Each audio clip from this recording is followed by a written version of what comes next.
सभा में मौजूद प्रतिनिधियों को आम्रपाली के खिलाफ बोलता हुआ देखकर सम्राट बिंबिसार के सब्र का बांध टूट चुका था और वो शेर की तरह दहाड़ते हुए कहते हैं, बस अब बहुत हुआ। अब एक शब्द और भी आम्रपाली के खिलाफ अपने मुंह से निकाला ना तो तुम्हारी हम जिवा खींच लेंगे।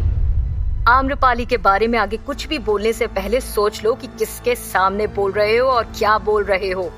सम्राट की इस बुलंद आवाज को सुनकर सभी प्रतिनिधि एक पल के लिए घबरा गए थे। वो आगे कुछ भी बोलने के लिए एक दूसरे को इशारा कर रहे थे कि तुम बोलो, मैं नहीं बोलूंगा, तुम बोलो। तभी उनके मुखिया ने देख लिया कि कोई कुछ बोलने को तैयार ही नहीं है, तो वो खुद हिम्मत जुटाते हुए दबी हुई आवाज में कहता है, सच कड़वा लगता है महाराज, पर हमें पूरा यकीन है कि देवी आम्रपाली कुछ भी कर सकती हैं और अपनी मनमानी करने के लिए तो खास कर, क्योंकि आज तक उन्होंने कभी भी अपने आगे किसी को भी नहीं सुना। आपकी भी नहीं सुनी महाराज, वरना वो हम पुरुषों से मिलने से कभी इनकार ही नहीं करती। पुरुषों से मिलने की बात ने सम्राट के दिल पर वार कर दिया था। वो भूल चुके थे कि वो एक व्यापारी के रूप में वहाँ मौजूद है, क्योंकि अब वो ये बातें और नहीं सुन सकते थे। इससे पहले कि महाराज कुछ कह पाते, भानु प्रताप तुरंत खड़े हुए और एक सम्राट की तरह पूरे आक्रोश में कहते हैं, उन्हें किसी से मिलने की कोई आवश्यकता नहीं है और ना ही अपना दायित्व निभाने की। सम्राट का ये रूप और साहस देखकर सभा में मौजूद सभी लोग दंग रह गए थे। महाराज को भी विश्वास नहीं हो रहा था कि उनके वहाँ रहते हुए भी भानु प्रताप ने इतनी बड़ी बात कह दी, मानो जैसे उन्होंने कोई फैसला सुना दिया हो। तभी एक प्रतिनिधि ने राजा की तरफ देखते हुए उनसे कहा, महाराज, क्या ये जो कुछ भी कह रहे हैं ये सही है? भानु प्रताप तो इस अधिकार से बोल रहे हैं जैसे कि उन्होंने आम्रपाली को खरीद लिया हो। सभा में फिर से एक बार सन्नाटा छा गया था। भानु प्रताप को भी चुप रहना पड़ा, क्योंकि वो सबके सामने अपनी असली पहचान ला देना एक जोखिम भरा कदम समझते थे। उसके इस सवाल पर राजा के पास कोई उत्तर नहीं था। तभी उस प्रतिनिधि ने आगे कहा, महाराज, कल ही दो व्यापारी बहुत सारा धन लेकर नगर वधू से मिलने आए थे, लेकिन जब उन्हें पता चला कि आम्रपाली किसी से नहीं मिलना चाहती और इस तरह से वो लोगों को मार रही हैं, तो वो नाराज होकर वापस चले गए। अगर ऐसा ही रहा तो एक दिन अवश्य ही आपका राजकोष खाली हो जाएगा और वैशाली की तरक्की भी रुक जाएगी। आज तक देवी आम्रपाली ने हमसे मिलना तो दूर, हमसे बात भी नहीं की और हमारे सामने नृत्य भी नहीं किया। आप ही बताइए महाराज, क्या ये राज्य के लिए उचित है? इसलिए आम्रपाली को जिद छोड़कर अपना दायित्व निभाना ही होगा। उस प्रतिनिधि की बात सुनकर बाकी लोग जो शांत खड़े थे, उन्हें भी बल मिल गया था। वो सब फिर से चिल्लाने लगे, हाँ महाराज, आम्रपाली को अपना दायित्व निभाना ही पड़ेगा। उन सब के इस तरह से चिल्लाने पर महारानी ने महाराज की तरफ देखा, क्योंकि वो देखना चाहती थी कि अब महाराज इसके लिए क्या कहेंगे। महाराज के पास भी इन सब का कोई उत्तर नहीं था, क्योंकि वो सब जो कह रहे थे उचित कह रहे थे। लेकिन राजा ने महारानी की तरफ देखा तो महारानी के चेहरे के भाव बदल गए, मानो वो कह रही हो कि ये आपकी गलती का नतीजा है जो आज आप प्रजा के आगे कुछ नहीं बोल पा रहे। और वो भानु प्रताप जवाब दे रहा है। राजा को एहसास हुआ कि यदि आज प्रजा को पता चल गया कि राजा किसी और से धन लेकर आम्रपाली को उनसे दूर कर रहे हैं, तो ये विद्रोह न जाने कौन सा रूप ले लेगा। क्योंकि आज जो स्थिति उत्पन्न हुई है, कहीं ना कहीं उसकी वजह भानु प्रताप भी थे। और उन्होंने मन ही मन सोचा, बहुत हुआ ये कठपुतली का खेल। भानु प्रताप के वचन से हमारे हाथ बंधे थे, लेकिन अब नहीं।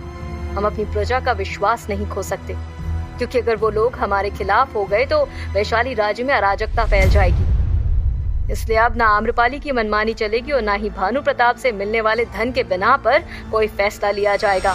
तभी राजा ने एक मुश्किल निर्णय लेते हुए उन प्रतिनिधियों से पूरे आत्मविश्वास के साथ कहा, अब तक देवी आम्रपाली आप सबसे इसलिए नहीं मिल रही थी क्योंकि इसकी आवश्यकता नहीं थी, लेकिन जिस प्रकार की स्थिति उत्पन्न हो रही है उसे देखकर हमने निर्णय लिया है कि देवी आम्रपाली को अब अपना दायित्व निर्वहन करना होगा। अन्यथा, ये बोलकर उन्होंने एक बार महारानी की तरफ देखा, जो उत्सुक नजरों से राजा की तरफ देख रही थी। वहीं सम्राट को भी अपने कानों पर भरोसा नहीं हो रहा था कि राजा क्या कह रहे हैं।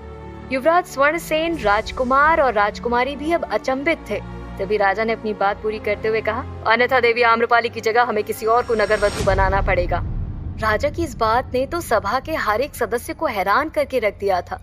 हर कोई राजा की तरफ आश्चर्य से देख रहा था, यहाँ तक कि सेनापति और महामंत्री भी। उनको भी अपने कानों पर भरोसा नहीं हो रहा था कि ये बात राजा स्वयं कह रहे हैं, जिन्होंने स्वयं आम्रपाली को नगरवधु घोषित किया था। आचार्य और महारानी एक दूसरे को देखकर मुस्कुरा रहे थे, क्योंकि उनकी योजना सफल हो चुकी थी। वैशाली में कर बढ़ाने और विक्रमदेव की हत्या की अफवाहें फैलाकर प्रजा में विद्रोह करवाने में वो लोग सफल हो चुके थे। राजा को इतना बड़ा फैसला करने पर मजबूर कर दिया था। इसके बाद राजा ने उन सब से कहा, अगर आम्रपाली से आप लोग संतुष्ट नहीं है तो इस परिस्थिति से निकलने का यही एक उपाय है, और वो ये है कि नगर वधू बदल दी जाए। तभी एक प्रतिनिधि ने बेचैन होकर कहा, परंतु महाराज, हमने देवी आम्रपाली को बदलने की मांग नहीं की, हम बस उनकी मनमानी बर्दाश्त नहीं कर सकते। उनकी बात सुनकर राजा ने एक गहरी सांस ली और कहा, यदि ऐसा है तो अब हमारे पास इसका भी समाधान है। यदि आप लोग चाहते हैं कि देवी आम्रपाली नगरवधु पद पर रहे और उसका निर्वहन करे, तो उन्हें नगरवधु पद के लिए एक बार फिर प्रतियोगिता जीतनी होगी। और चिंता मत करिए, प्रतियोगिता में आम्रपाली जितनी ही सुंदर युवती होगी, और जो भी उस प्रतियोगिता में विजयी होगा वही बनेगी नगरवधु, और उसे अपने दायित्व का निर्वहन करना होगा। अपने कठोर स्वर में कहते हुए राजा ने पूरी सभा की तरफ देखा। वहां खड़े सभी प्रतिनिधि राजा के इस निर्णय के समर्थन में नहीं थे, लेकिन आम्रपाली की तरह सुंदर युवती के बारे में सुनकर वो सब चुप हो गए। इसलिए राजा ने आगे कहा, हमें लगता है कि किसी को भी इस निर्णय से कोई आपत्ति नहीं होनी चाहिए। रही बात इस विद्रोह की, तो अब आप सभी प्रतिनिधि बाहर जाकर विद्रोही प्रजा को हमारे इस निर्णय के बारे में बताकर उन्हें शांत कीजिए। अब आप सबकी समस्या का समाधान हो चुका है। ये बोलकर राजा अपने सिंहासन से खड़े हुए। उनके उठते ही सारी सभा खड़ी हो गई, लेकिन सम्राट अपनी मुट्ठी बांधे वहीं बैठे रहे। राजा ने उन सभी प्रतिनिधियों से कहा, तो फिर ठीक है, पूर्णिमा के ठीक एक दिन बाद इस प्रतियोगिता का आयोजन किया जाएगा। तब तक के लिए आप सब अपने अपने घर जाइए। इतना कहकर राजा सभा समाप्त कर वहां से चले गए। महारानी और आचार्य के चेहरे पर खुशी का कोई ठिकाना नहीं था। वहीं सम्राट क्रोधित होकर सभा से निकलने लगे। उन्हें इस तरह चलता देख वहां के प्रतिनिधि घबराते हुए उनके निकलने के लिए रास्ता छोड़ने लगे। इसी दौरान इन सबसे अनजान आम्रपाली अपने महल में थी। वो अभी तक इस विद्रोह का कारण तक नहीं जानती थी, लेकिन महाराज ने उसे बताना तो दूर, उसकी अनुपस्थिति में ही इस विद्रोह का निर्णय सुना दिया था और आम्रपाली की प्रतियोगिता का दिन भी सुनिश्चित कर दिया था। वो सरना और सोम के साथ महल के अंदर थी। आम्रपाली को परेशान देख सरना ने उनसे कहा, क्या हुआ आम्रपाली जी, आप चिंतित क्यों हैं? तो आम्रपाली ने कहा, सरना चिंतित क्यों ना हो, देखा नहीं तुमने विद्रोह किस तरह से बढ़ चुका था? आज से पहले ऐसा कभी नहीं हुआ। तभी सोम उनके पास आया। उसे किसी सैनिक से पता चला कि विद्रोह शांत हो चुका है और राजा ने भी अपना निर्णय सुना दिया है, लेकिन अभी भी उसे आधी अधूरी बात पता चली थी। उसने आम्रपाली से कहा, निश्चिंत हो जाइए आम्रपाली जी, विद्रोह शांत हो चुका है। सुनने में आया है कि लोग महाराज के खिलाफ खड़े हो गए थे। ये सुनकर सरना और आम्रपाली दोनों ने एक दूसरे की तरफ देखा और फिर आम्रपाली ने कहा, ये क्या कह रहे हो सोम? तो सोम ने बताया कि विद्रोह कर से संबंधित विषय को लेकर हुआ था, जो सिर्फ एक अफवाह थी। ये सुनकर आम्रपाली थोड़ी निश्चिंत हो गई थी, लेकिन उसके मन में अभी भी एक बात खटक रही थी कि एक अफवाह की वजह से इतना बड़ा विद्रोह होना असंभव है। इसी दौरान जब सभी सभा से लौट गए, तब महारानी राजकुमार मणिधर और राजकुमारी मुकुंदा से वहां मिलने आई, लेकिन युवराज स्वर्णसेन सम्राट बिंबिसार से मिलने उनके पास आए।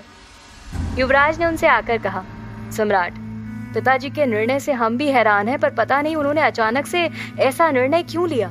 सम्राट बिंबिसार अभी भी क्रोधित थे। उन्होंने युवराज से कहा, उन्होंने अचानक से ये निर्णय नहीं लिया युवराज, उन्होंने पहले से ही तय कर लिया था कि वो आम्रपाली को इस पद से हटाकर किसी और को बिठाएंगे। मैं उनके पद पर उठते प्रजा के सवालों का बोझ समझ सकता हूँ, परंतु आज उन्होंने ऐसा फैसला लेकर उचित नहीं किया। यह आम्रपाली के साथ नाइंसाफी है। तो युवराज ने कहा, सम्राट, हमारा हैरान होना उचित है, लेकिन आपको तो प्रसन्न होना चाहिए कि देवी आम्रपाली इस प्रथा से मुक्त हो जाएंगी और हमेशा हमेशा के लिए आप उन्हें अपने साथ ले जा सकते हैं। हाँ, हम चाहते हैं कि आम्रपाली इस प्रथा से मुक्त हो जाए, लेकिन किसी और को भी तो इस नर्क में नहीं धकेल सकते ना। तो युवराज ने कहा, यदि आप कहें तो हम महाराज से बात कर सकते हैं। तो सम्राट अपनी जगह से उठते हुए कहते हैं, नहीं युवराज, अब तो महाराज से हम बात करेंगे, हमें भी तो पता चले कि आखिर उनके मन में चल क्या रहा है। ये बोलकर सम्राट सीधे महाराज के पास गए। उस वक्त महारानी पीछे से महाराज के पास पहुंच गई थी। वो खुश होते हुए महाराज से कहती हैं, महाराज, हम आज आपके निर्णय से बेहद प्रसन्न हैं। कम से कम आपको हमारी बात समझ में तो आई।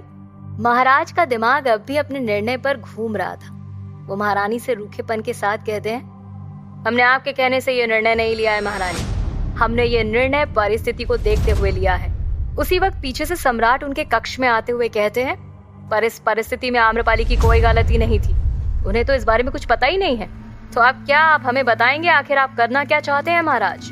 तो राजा ने कहा, भानु प्रताप जी, आज जो भी कुछ हुआ उसके लिए हमने तय कर लिया है कि हम स्वयं देवी आम्रपाली को उनके पद से हटाएंगे। हम तो ये प्रतियोगिता भी नहीं कराना चाहते थे, लेकिन वैशाली की प्रजा के लिए हमें ये प्रतियोगिता रखनी पड़ रही है। ये सुनकर वो भड़कते हुए कहते हैं, लेकिन फिर भी राजा का मान करते हुए उन्होंने कहा, वैशाली की प्रजा को किसी ने भड़काया है महाराज। विक्रमदेव की हत्या को आम्रपाली से जोड़ने की कोशिश की गई है। हमें पहले तो ये समझ नहीं आया कि महल के अंदर हुई इस घटना के बारे में बाहर के लोगों को कैसे पता चल गया। सम्राट की ये बात सुनकर महारानी के चेहरे के भाव बदल गए। वो नजरें झुकाकर सोचने लगी, ये भानु प्रताप हमेशा ऊटपटांग सवाल लेकर क्यों उठ जाता है? ये हमें मुसीबत में डालकर ही मानेगा। तो सम्राट ने कहा, चलो मान लिया कि किसी ने जानबूझकर उन्हें भड़काया होगा।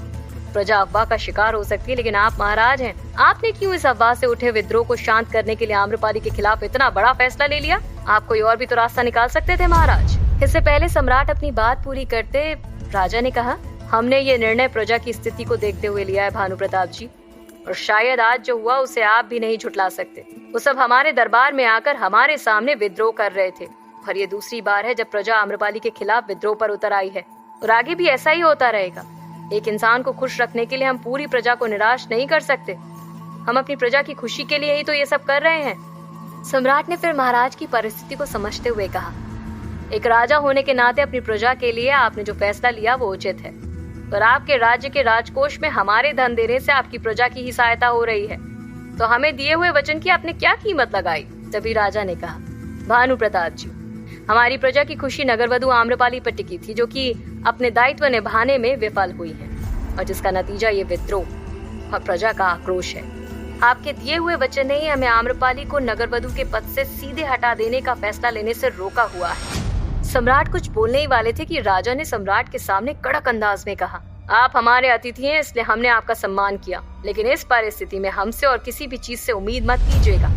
ये प्रतियोगिता तो होकर रहेगी।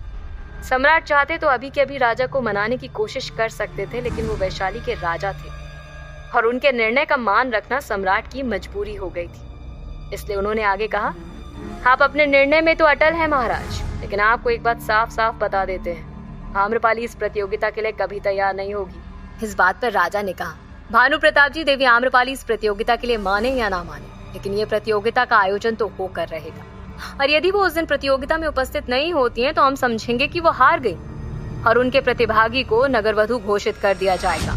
यही नियम है। ये सुन सम्राट हैरानी से राजा की तरफ देख रहे थे। वो समझ गए थे कि अब महाराज को समझाना मूर्खता होगी, इसलिए अब वो आखिरी बार कहते हैं, महाराज, इस प्रतियोगिता का कोई मतलब नहीं, सिर्फ समय की बर्बादी है, क्योंकि यदि आम्रपाली इस प्रतियोगिता में भाग लेगी तो जीतना उनका निश्चित है। आप भी जानते हैं कि आम्रपाली को सुंदरता और नृत्य में हरा पाना असंभव है। अगर आम्रपाली को किसी ने हरा दिया तो हम वैशाली में फिर कभी कदम नहीं रखेंगे, और यदि आम्रपाली जीत जाती है तो हम उसी दिन प्रण लेंगे कि फिर कभी कोई और स्त्री वैशाली की नगरवधु पद पर नहीं बैठेगी। ये बोलकर सम्राट एक पल भी वहां नहीं रुके और सीधे आम्रपाली के महल की तरफ निकल गए। लेकिन महारानी को भानु प्रताप की बात बिल्कुल भी अच्छी नहीं लगी थी। वो राजा से कहती हैं, ये भानु प्रताप ने हमें धन दिया है तो उसके बदले हमने भी उसके वचन का मान रखा है, पर ये है कि अब हमें चुनौती दे रहा है। महाराज, आपको हम बता रहे हैं, यदि आम्रपाली ये प्रतियोगिता जीत गई ना तो आपके लिए और वैशाली के लिए उचित नहीं होगा। राजा पहले से ही बहुत तनाव में थे, लेकिन महारानी की इस बात ने उन्हें क्रोध दिला दिया था। उन्होंने कहा, महारानी, आपने सुभद्रा को प्रशिक्षण दिया है ना, तो आप डर क्यों रही हैं उनकी चुनौती से? जाइए और सुभद्रा को इस प्रतियोगिता के लिए तैयार कीजिए। ये प्रस्ताव सबसे पहले आप हमारे पास लेकर आई थी। उम्मीद है आप हमारा सिर झुकने नहीं देंगी। ये कहकर महाराज भी वहां से चले गए। महारानी के चेहरे पर दबाव साफ नजर आ रहा था। एक तरफ सम्राट महाराज को चुनौती देकर वहां से चले गए थे, तो वहीं दूसरी तरफ नीलपद्म महल में आम्रपाली अपने बाग में बैठी हुई थी और सफेद फूलों का गजरा गुथ रही थी। विद्रोह टल जाने की खबर के बाद आम्रपाली अब निश्चिंत थी। वहीं सरना भी उस वक्त महल से बाहर चली गई थी, क्योंकि उसे आचार्य से जो मिलना था और अपने सवालों के जवाब जानने थे, क्यों उन्होंने आम्रपाली के बारे में ऐसा कुछ कहा था। तभी युवराज स्वर्णसेन आम्रपाली के पास आए। वो आम्रपाली से सभा के बारे में बात करना चाहते थे, लेकिन आम्रपाली के चेहरे पर मुस्कान देखकर वो चुप हो गए और अपने मन में कहते हैं, अभी अभी आम्रपाली के जीवन में खुशियां वापस आई थी, और अब आज के बारे में हमने उन्हें बता दिया तो वो फिर चिंतित हो जाएंगी। ये सब सोचते हुए युवराज दूर से ही आम्रपाली को देख रहे थे, लेकिन जब आम्रपाली ने देखा कि युवराज वहाँ हैं तो स्नेह के साथ कहा, युवराज स्वर्णसेन, आप वहाँ क्यों खड़े हैं? ये बोलकर उसने गंभीर स्वर में कहा, आज महल में क्या हुआ था युवराज? आज के विद्रोह को देखकर हमें लगा कि उन्हें समझाना मुश्किल होगा, तो बताइए युवराज, महाराज ने इन्हें कैसे समझाया और क्या निर्णय सुनाया उन्होंने? आम्रपाली के सवाल पर युवराज असमंजस्य में आ गए थे कि आखिर वो अब उससे क्या कहे। क्या होगा जब आम्रपाली को राजा के निर्णय के बारे में पता चलेगा? क्या आम्रपाली इस प्रतियोगिता के लिए राजी होगी? क्या होगा कहानी का अगला पड़ाव? जानने के लिए सुनते रहिए। आम्रपाली।